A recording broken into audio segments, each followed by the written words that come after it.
అయిన డైలాగ్స్తో fun create చేశారు. రెండు ఇందులో క్యారెక్టర్స్ అన్నీ జెన్యూన్ క్యారెక్టర్సే. మంచి చేద్దామని పోయి అబ్సర్డిటీ చేస్తారు, దాంతో ఫన్ క్రియేట్ చేశారు. అట్లా చేశారు.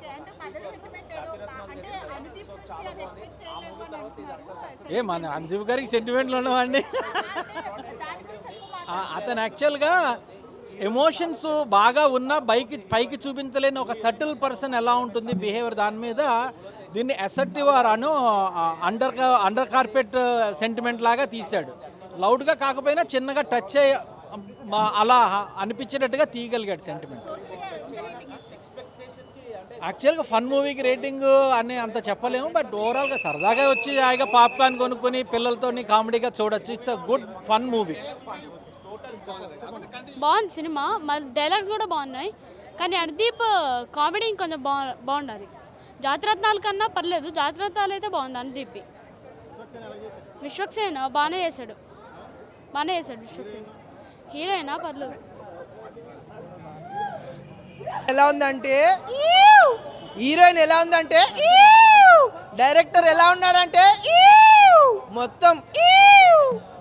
ఎందుకు నేను ఇన్నిసార్లు అనాల్సి వస్తుందంటే, మూవీలో ఈ అనేది ప్రతిసారి యూజ్ చేస్తుంటారు.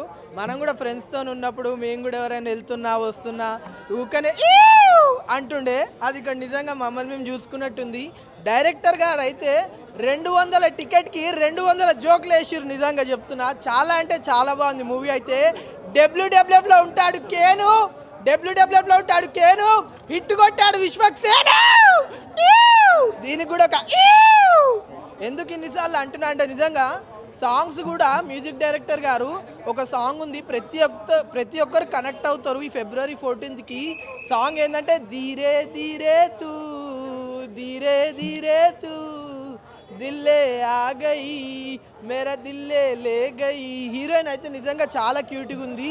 దిల్ రాజులో దిల్ ఎందుకుందా అని అనుకున్నా ఇన్ని రోజులు, నిజంగా దిల్గా అనిపించింది. నిజంగా లాస్ట్లో ఒక డిసప్పాయింట్మెంట్ ఏంటంటే, హీరోయిన్ వచ్చి ప్రపోజ్ చేస్తుంది, ఐ లవ్ యూ చెప్పిన తర్వాత హీరో కిస్ అయినా హగ్ అయినా ఇయ్యమంటాడు. కానీ హీరోయిన్ ఏమంటుంది అంటే గలీజ్ అనిపిస్తుంది అంటది. ఎందుకు ఈ మాట అన్నది మూవీ చూడండి అర్థమవుతుంది.